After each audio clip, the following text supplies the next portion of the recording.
Welcome, everybody. My name is Charlene Margot, and I'm co-founder of Nonprofit The Parent Venture, the organization that brings you today's parent education series.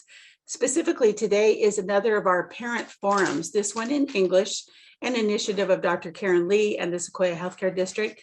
Karen, we're so glad that we have you in the audience today.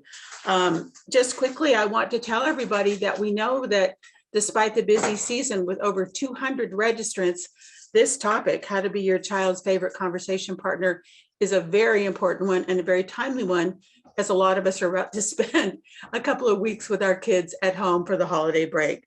So again, we are very grateful to Dr. Eran Magen for being with us today. He is a communication expert and his parent forums are always very popular. We'd like to say a special thank you today to our sponsors, the Sequoia Healthcare District, Sequoia Union High School District, and this organization, the Parent Venture. We would not be here without your support, and we are very grateful. So again, for those of you who may be new to this parent forum platform, we are in a meeting format. So that is, we are visible to one another. If you're comfortable keeping your screens on, we'd love to see you. That always makes Dr. Magen happy to have people to talk to. So if you can keep your screens on, great. And if not, we understand. We also want to protect your anonymity. The content portion of this program, about the first 20 minutes or so, will be recorded, and then I turn the recording off because we really want you to have your privacy and safety during the discussion part of this program. So again, Eran will be talking for 15-20 minutes, and then we'll go into Q&A from you, the audience. This is a meeting, so please do put questions in the chat.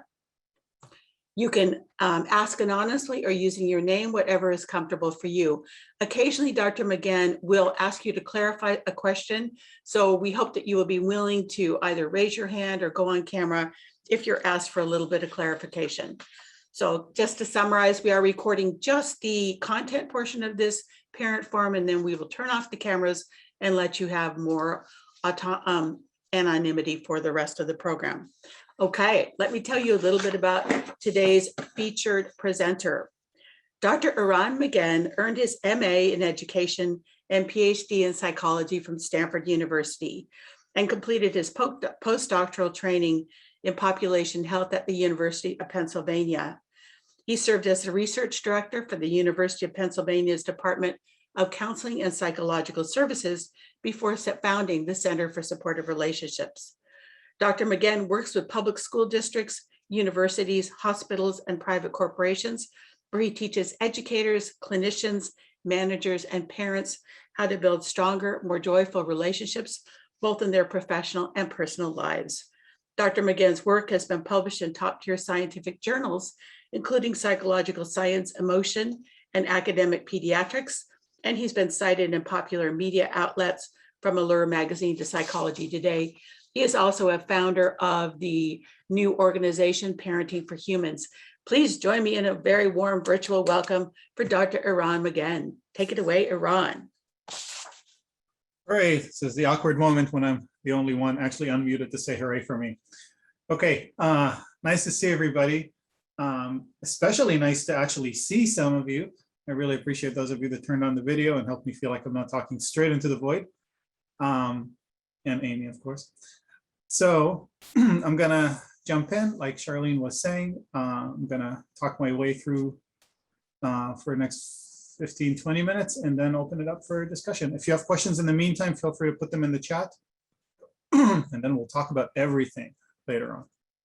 So let me share my screen with you because after all, we are all friends here. All right, so we'll talk about how to be your child's favorite conversation partner. A couple of things to point out about this slide. One is my email is there, use it liberally. I'm happy to hear from you if you have questions or thoughts or ideas. And the second is that, excuse me, the URL on the bottom there, I'll show it on the last slide too, and then we'll put it in the chat.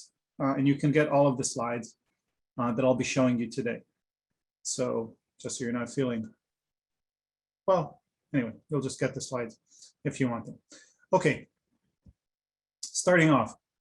Oh, right, I put this slide there because I always forget to say this and feel bad, and I only remember halfway through the Q&A. So listen, I want to say very clearly from the start, I'm going to be talking about a lot of what I think are good things to do. I don't do them all the time. You know, I forget. We're people, and you're here because you're awesome and you're putting time into figuring out how to have a better relationship with your kid. Good for you. Good for your kid. Being a parent is tricky. Being a parent while also being a person is even harder. So you're doing a good job just by virtue of being here. Okay, I just want to start off from that point. Everything I'm going to say here is I hope something that'll be helpful for you. I really hope you won't take any of this as a way to tell yourself that you've been doing anything wrong or that you're not, you know, being a good parent. You are a good parent, again, just by virtue of being here.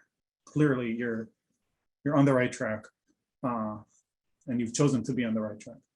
Okay. The other thing I wanted to say also with regards to this is everything that I'm going to say here in the end is my opinion, right? I don't claim to have total access to absolute truth. It's okay if you don't agree with everything I say or with some of the things, totally fine. I hope that you'll try out some of the things that I'm going to suggest here. And if they work for you, great. And if they don't, discard and then get in touch and let me know how this is or is not working. Okay, so this is one human talking to other humans. But the starting point is you're already doing a good job by virtue of being here. Okay, let's actually start. The context here, I think about interactions between people in general, including big people and little people, is happening on some emotional spectrum, how intense the situation is, emotionally speaking. So when it's not very intense, that's the time that we build relationships. Nobody's especially upset. There are no big emotions happening. When there are big emotions, negative and positive emotions, right? Fear or joy or pride or jealousy or whatever it is.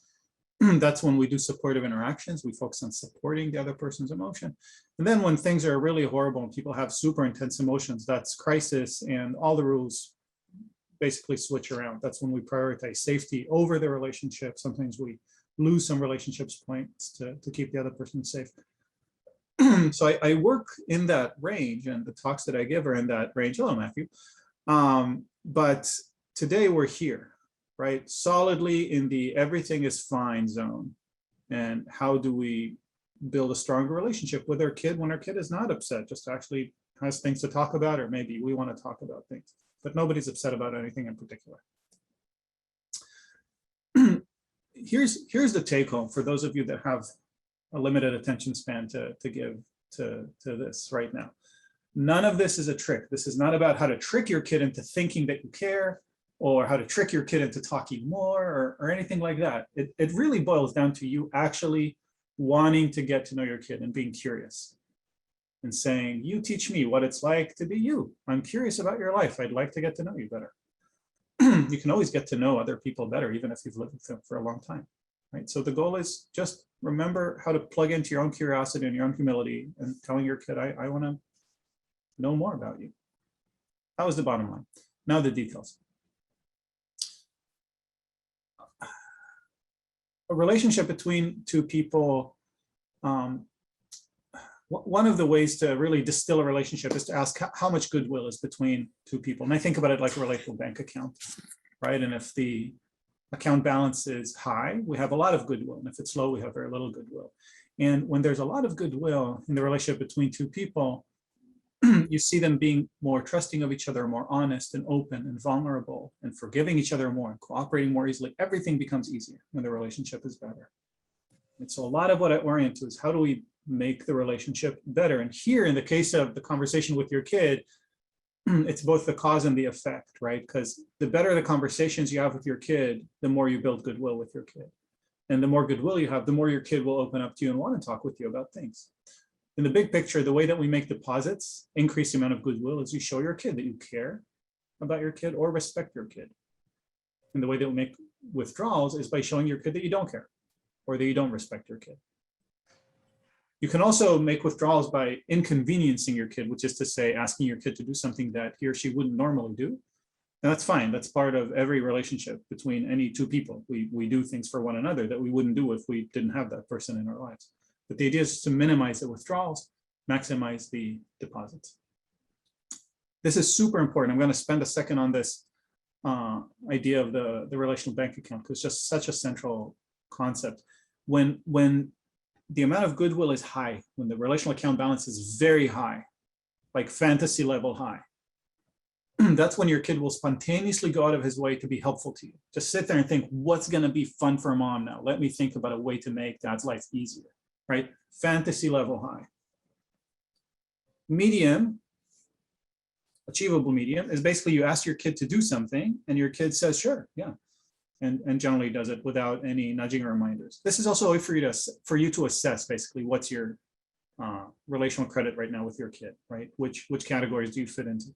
When it's low, your kid will maybe cooperate, maybe not, maybe need prompting, maybe not, maybe take some time, maybe do it halfway. If you force your kid to do things that your kid really doesn't want to do, you can go into overdraft, basically, right? You're using goodwill that's not there. And that looks like the opposite of having very high levels of goodwill, right? Your kid will spontaneously go out of his way to make your life miserable, right? What can I do to be annoying, to sabotage whatever's happening, and so on, right? So if you're there, that's a problem zone, and you want to think a lot about how to make deposits and repair the relationship. This is an example of a whole bunch of things you can do just in the course of any given day, right? To make small, consistent deposits. Say thank you, praise your kid, be respectful when you're giving instructions or directions, checking in to see how the kid is doing, focusing on their success, and so on. I'm not going to spend any more time on this. This is just going to brief background. We could literally do a workshop on any of these topics. But the idea is that over the course of the day, you can make a lot of small deposits, and the more deposits are there, the more likely your kid is to talk with you. To be your kid's favorite conversation partner, here are a few tips. And I'll go into a little bit of detail for all of these, and then we'll be done and we can talk. So one is focus on open-ended questions about things that your kid cares about. Right? And once your kid gets going, you get out of the way. You do not drip in advice. You do not share your own stories about your own life. Once your kid is talking, you encourage them to say more by paraphrasing your kid and just showing that you're tracking along. I'll give some examples in a minute. Ask for your kids' opinions frequently. Ask for your kids' advice about things. Then pay attention to what your kid is saying and actually use it, apply it. And then overall, and I said this at the very beginning, right? Just be curious. Ask your kid about what it's like to be your kid. Even when it's things that you're not totally comfortable about, as long as it's not a clear problem, right? First of all, seek to understand, right? Be curious about your kid. And lastly, don't nag. If your kid doesn't want to talk, trying to force your kid to talk is the surest way to get your kid not to talk now or later. Okay, so a little bit in detail. Open-ended questions about things your kid cares about. So here's a little pop quiz for yourself, right? Can you answer these questions easily? What does your kid care about, right? Who are your kid's best friends? How does your kid like to feel? Does your kid like to feel pretty, smart, fast, sneaky? Like what's the favorite adjective for your kid for him or herself? What does your kid really like to do or learn about? What does your kid really enjoy? What is your kid looking forward to right now? What's the next big thing in your kid's life, right? These are all things that if you don't know, your kid will be happy to tell you usually, right? And if you do know, then you can ask about those things, right? Here are the 3 names of my kid's best friends. Okay, ask about the friends. They're people your kid cares about, right? But seek to have this kind of working familiarity with your kid's life. Open-ended questions. So I think probably most of you are familiar with this concept, right? And questions that can be answered as a yes or no are clear close-ended questions, right? So did you eat? Yes. What did you eat? Less closed. But I think about it more as a spectrum than as a binary in terms of closed-ended questions and open-ended questions. So you can think about different questions that will require different amounts of detail to answer, right? So if you say, what's your favorite food? And they go, pasta. That's not a huge amount of information, right? If you say, what do you love about pasta? You might get more information, right? Who's your friend? Jake. What'd you do today? I don't know, where'd you go? We hung out after school. Okay, what did you do after school? We saw some movies. Oh, what did you see? Right, and you're kind of striving for more information that has them talking for longer, just giving more than one word answers. And a lot of it depends on the questions you ask. And so what, how questions usually get more information than any other kind. Or asking how did you feel when this happened, or do you like it, and so on. Oh, right, examples. Getting a little more specific, right? Rather than how was school, saying what did you learn at this specific class? Did you see your friend today, to what did you do? Or how did it go today? Or where'd you go? These are all things that just require a tiny bit of thought before you ask the question, and you often will get different answers. This idea of getting out of their way is very important, I think, because often your kid will say something and immediately, sorry, not you, but often kids will say something and immediately the grown-ups around them will jump in and start pumping them full of wisdom, which can be sort of discouraging for a kid who's just trying to talk and wants to be heard and listened to. So, So as they talk, see how long you can keep them going just by paraphrasing, just by saying back what they said, right? If you say, how was school today? They're like, I don't know, it was stupid. You say, oh, what happened? They're like, well, the teacher called me out, and I wasn't even interrupting or anything, but the teacher kind of got on my case. You're like, oh, so the teacher like singled you out? Like, yeah, I guess, yeah, because it feels like, right, you're just repeating like very simply what the teacher was, and they'll keep going if they have stuff they want to say about it. So just kind of play this game with yourself, right, to see how long you can keep going without adding any content of your own, just saying back to them what you heard from them. It's a fun game, and it's very fun for them because they feel heard. Okay. Opinions and advice. This matters a lot, I think. If you remember this thing I was talking about before, the relational bank account, and showing that you respect your kid, asking somebody for their opinion or for their advice is a big sign of respect, and a big deal for kids of any age, right? And you can almost literally say, I respect you, by saying, I would like to know what you think about this, or what would you prefer that we do, or whatever it is, right? So the more you can consult with your kids, the better, especially if you can actually take it into consideration and apply it. It's a big deal. A lot of kids don't get to decide a lot in their lives, right? And so for them to be able to decide, not just for themselves, but maybe be part, at the table when making decisions for the family, or for what you two will be doing in the next hour, or whatever it is a big deal. So this is a nice way to talk. And I guess this is a more general point, but remember that any goodwill that you're building in any activity is going to translate into them being more open with you and wanting to talk with you more, right? So if you're thinking about where shall we go eat, if you're going out some night, then including them in the conversation could mean that the following day, they'll be more likely to talk with you about whatever it is that they want to talk about. Not because they're remembering that you did, but because the general sense of goodwill has increased. Okay. And then the last 2 points are really, I think, pretty self-evident, but it's always bears mentioning, right? Actually be curious. Actually remember that you don't know everything about your kid. You probably know a lot less than you would like to know about your kid, right? And just be curious. I don't mean in like interrogation officer style curious. I mean just asking, what's it like to be you? If they're like, what did you do today? Oh, we built model airplanes. Cool. How did you do it? Oh, we did this thing and this thing. What was your favorite part about it? Right? Was it hard? But just trying to sort of synchronize, merge in with their experience as they're telling you the story. Just curiosity, not trying to teach them anything, not trying to lead them in any direction. Goes a long way. Kids can smell it out really quickly if you're trying to lead them someplace, right? So don't just follow them around for a little bit. And lastly, that piece about not nagging. So just like consulting with people and asking for their advice is a good way to show respect.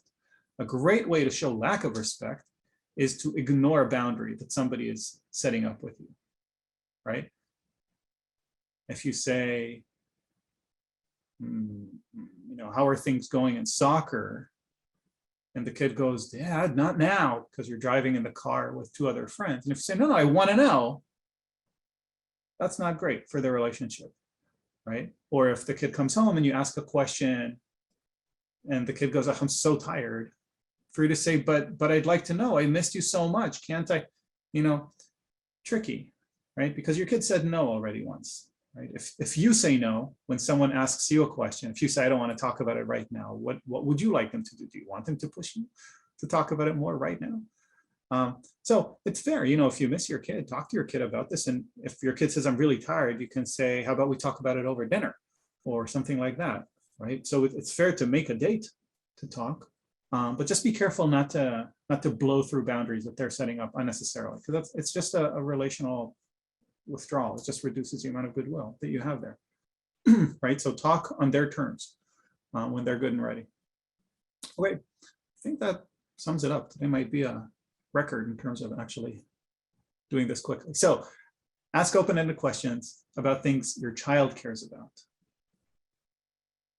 And once your kid gets going, listen, be curious and listen, and just say back and play this game with yourself. How long can you keep your kid talking by just paraphrasing what your kid said, not adding any content, not adding any advice, maybe not even asking questions, just seeing what your kid wants to talk about. Ask your kid for opinions and advice frequently when appropriate, right? And take them into consideration. Your kid might start doing that with you too, as you're modeling it. Wouldn't that be fun? And then remember to be curious. Remember to just try to figure out what is it like to be your kid without trying to change them before you have the full picture. And respect boundaries they set up. I think that's it. That is it. So last slide. There are a couple of things here, again, that I want to point your attention to. One is that URL at the bottom, as promised. This will have all of these slides. If you want them, we'll put it in the chat as well. So you can get the slides if you want. The other is this class. So I run classes, small groups of parents. We meet for a few weeks. We cover these kinds of topics, sort of like what we talked about here, except that we do drilling. We do practice and we do Q&A. So it's just much more involved because it's small groups of people. The classes have a cost optional structure. So if you can afford to pay, you pay. And if you don't, you just, there's no questions asked. It's kind of a self-approved scholarship deal because it's important that this be available to everybody regardless of financial ability. So if you're interested, go to the website. You can sign up for a list to be notified about classes that are coming up in the coming year if you're interested. Parentingforhumans.com. That, my friends, is it. So I'll stop here. So, Eran, can I start by asking you a question just about your background? Because we got a question from a teacher and that made me realize, could you just tell people a little bit how you started this work by actually working directly with teachers on communication in the classroom?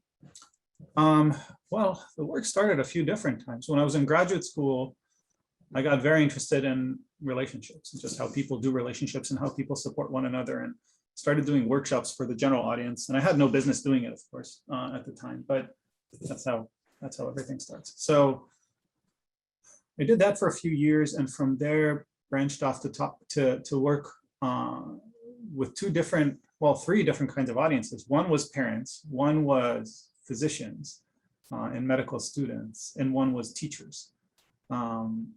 And worked, I worked in a few school districts on creating programs to teach teachers how to build strong supportive relationships with students, kind of a similar deal to what we're talking about here, except they have less time with them. And similarly, also in medicine, teaching medical students and then residents and then physicians about how to create strong supportive relationships with patients.